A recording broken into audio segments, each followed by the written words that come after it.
ہمارے ہاں بظاہر تو جنت میں جانا بڑا مشکل کام لگتا ہے، لیکن اللہ کے پیغمبر کو لوگ پہلے یہ بتائیے گا کہ اللہ تعالیٰ کے پیغمبر سے جو لوگوں کا مکالمہ ہوتا تھا، اس میں جو ان کی گفتگو کا کانٹینٹ ہوتا تھا وہ ہوتا یہ تھا کہ مجھے بتائیں جنت میں کیسے جاؤں گا، جہنم سے کیسے بچوں گا، کوئی نیکی کا اعمال بتا دیں۔ ہمارے ہاں جب لوگ مذہب کے قریب آتے ہیں تو ان کا علماء سے عام طور پر جو مکالمہ ہوتا ہے وہ یہ نہیں ہوتا، بلکہ یہ ہوتا ہے کہ جی آپ نے فلاں آیت کی مثلا تفسیر یہ کی تھی، فلاں صاحب اس کی مخالفت کرتے ہیں، فلاں جو تعبیر ہے اس کے خلاف ہے۔ دین کا یہ کانٹینٹ جو صحابہ اور رسول اللہ کے درمیان مکالمے میں سامنے آتا ہے، ہمارے مذہبی ماحول میں سامنے نہیں آتا۔ اس کی بڑی وجوہ ہے، ان پر الگ سے گفتگو کی جا سکتی ہے، لیکن صحابہ کرام کا جہاں تک تعلق ہے وہ تو بہت اچھی طرح جانتے تھے کہ پیغمبر کس لیے آئے ہیں۔ پیغمبر اللہ تعالیٰ کی طرف سے مبعوث اس لیے کیے گئے ہیں کہ وہ انسانوں کو یہ بتا دیں کہ قیامت میں کامیابی کس طریقے سے ہوگی۔ وہی جانتے تھے کہ ہم پیغمبر کے پاس آئے ہیں، ہم کسی طبیب کے پاس نہیں گئے، ہم کسی دم درود کرنے والے کے پاس نہیں جا رہے، ہم کسی سے روحانی علاج کرانے کے لیے نہیں جا رہے، اس کے لیے دوسرے لوگ موجود ہیں۔ پیغمبر تو یہی بتانے کے لیے آئے ہیں کہ لوگوں یہ عارضی دنیا ہے، ایک دن تم نے یہاں سے جانا ہے، جب جاؤ گے تو تمہارے پروردگار کی بارگاہ میں تمہارا نامہ اعمال پیش ہوگا، اس کے کچھ نتائج نکلنے ہیں۔ تو وہ یہی پوچھنے کے لیے آتے تھے کہ خدا کا فردوس کس طرح حاصل ہوگا، اور اگر وہاں کوئی سزا کا اللہ تعالیٰ کی طرف سے اعلان کیا گیا تو ہم اس سے کیسے بچ سکتے ہیں، یہی بات پوچھتے تھے۔ جتنی روایتیں بھی اس موضوع کی ہیں، خاص طور پر جو بدو باہر سے آتے ہیں وہ یہی پوچھتے ہیں۔ باقی یہ بالکل درست ہے کہ سارے معاشرے میں ہر سطح کے لوگ ہوتے ہیں، اور جب ہوتے ہیں تو وہ اپنے اپنے لحاظ سے علمی چیزوں میں بھی دلچسپی لیتے ہیں۔ علمی چیزوں میں دلچسپی ایک ثانوی حیثیت رکھتی ہے۔ علماء اگر آپس میں کسی چیز کو سمجھنے میں، جاننے میں، کسی چیز کے اطلاق میں مکالمہ کریں تو وہ بھی عبادت ہی ہے، اس لیے کہ وہ اللہ کی بات سمجھنے کی کوشش کر رہے ہیں، فکر کر رہے ہیں، غور کر رہے ہیں، اس لیے کہ ان کو دین سمجھانا ہے۔ لیکن میرے خیال میں عام آدمی کی تو دلچسپی یہی ہونی چاہیے کہ وہ اللہ کی کتاب پڑھے۔ اللہ نے اپنی کتاب میں یہ اہتمام کر دیا ہے کہ اس کا سادہ ترجمہ اگر آدمی پڑھنا شروع کر دے تو بنیادی پیغام پہنچ جاتا ہے۔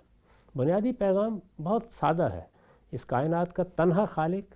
تنہا معبود، تنہا بادشاہ وہی ہے جو زمین و آسمان کا خالق ہے اور تمہارا خالق ہے۔ اس کو پہچانو، اس کی بارگاہ میں حاضری کی تیاری کرو، ایک دن تمہیں وہاں پیش ہونا ہے، اور یاد رکھو اس کے لیے تمہیں اپنے آپ کو زیادہ سے زیادہ پاکیزہ بنا کے رکھنا ہے۔ بس دین کی دعوت ختم ہو گئی، پیغمبر یہی بتانے کے لیے آئے ہیں، باقی تو تفصیلات ہیں۔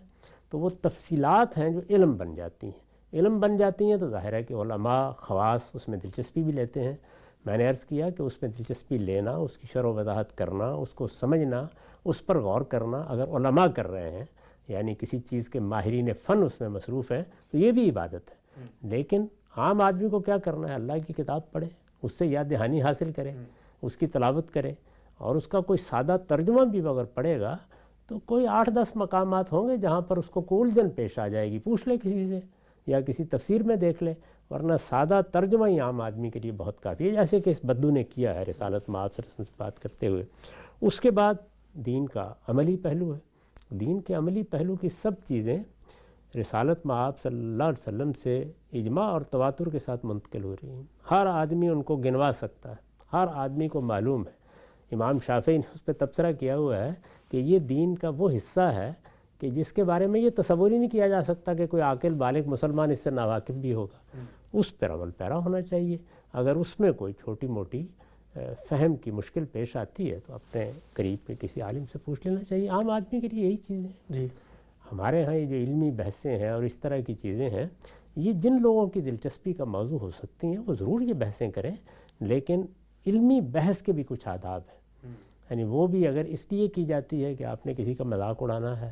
آپ نے کسی پر کوئی تبرہ کرنا فکری عیاشی ہے، آپ نے جو کوئی ایک ذہنی عیاشی کرنی ہے، یا یہ محض ایک مناظرے کی تیاری ہو رہی ہے، تو پھر تو اللہ کی پناہ مانگنی چاہیے۔ اور اگر وہ اس لیے ہے کہ میں اپنے رب کی بات کو سمجھوں اور سمجھنے میں غلطی نہ کھا جاؤں اور میں اس پر تدبر کر کے اس کی حقیقت جانوں، اور اگر اس معاملے میں کوئی غلط تعبیر ہے تو میں اپنے آپ کو اس سے محفوظ کر لوں، تو پھر تو اس میں جو ایک لمحہ بھی گزارا جائے وہ عبادت ہی میں گزرتا ہے۔ یہ جو رسالت محمد صلی اللہ علیہ وسلم سے ایک خاص ظاہری بات ہے کہ اپلائیڈ موقع ہے، اطلاقی موقع ہے، جو پوچھنے والا ہے وہ مسلمان ہے، واقف ہی ہوگا قرآن مجید شریعت کے احکامات سے، لیکن لوگ عام طور پہ اس طرح کی جو روایتیں ہیں ان کو پڑھنے کے بعد کہتے ہیں کہ بھئی یہ بنیادی چیزیں اس میں بیان ہوئی ہیں، باقی چیزوں کا تو اس نے نہ پوچھا نہ ذکر ہوا، تو یہ اصل میں مخاطب کی رعایت سے کہا گیا، ورنہ تو شریعت کے تقاضے ہیں، نکاح و طلاق میں شریعت کے معاملات، سنن کا اہتمام، سب چیزیں ہوں گی، لیکن وہ ظاہری بات ہے اس پہ عمل پیرا کرے تو بنیادی چیزیں رسول اللہ نے بتا دی۔ وہ چیزیں جب پیش آتی ہیں تب زیر بحث آتی ہیں نا، میری روزمرہ زندگی کا اس سے کیا تعلق ہے؟ میں روزانہ کوئی طلاق دینے کے لیے بیٹھا ہوتا ہوں یا روزانہ نکاح کرنے کے لیے بیٹھا ہوتا ہوں،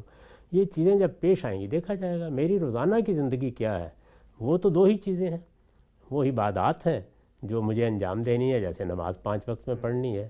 سال میں 1 مرتبہ روزے رکھنے ہیں، بنیادی چیزیں عبادات کی نوعیت کی ہر مسلمان واقف ہے، اور یا میرے اخلاقی تقاضے، یعنی میں ایک اخلاقی وجود ہوں، مجھے ماں سے، باپ سے، اعزہ سے، اقربا سے، سب سے اچھے اخلاق کے ساتھ پیش آنا ہے۔ تو دو ہی چیزیں، انہی دو چیزوں کا نام اسلام ہے، اور اخلاق کے بارے میں ہم جانتے ہیں کہ اللہ تعالیٰ نے اس کے لیے ایک حادثہ ہمارے اندر رکھ دی ہے، وہ خود دیکھ لیتا ہے، اس میں کسی کے پاس جانے کی ضرورت ہی نہیں ہوتی۔ اس میں تو پیغمبروں نے بھی یہی کہا کہ اپنے دل سے فتویٰ پوچھ لو، وہ بتا رہا ہوتا ہے، تو انسان کا ضمیر اس پہ شہادت دیتا ہے، اس میں کوئی زیادہ تردد کی ضرورت نہیں ہوتی۔ کہیں کوئی اطلاق کی معاملہ آ گیا، کوئی اپلائیڈ چیز ہے، اس میں غلطی ہو رہی ہے، پوچھ لے گا آدمی کسی سے۔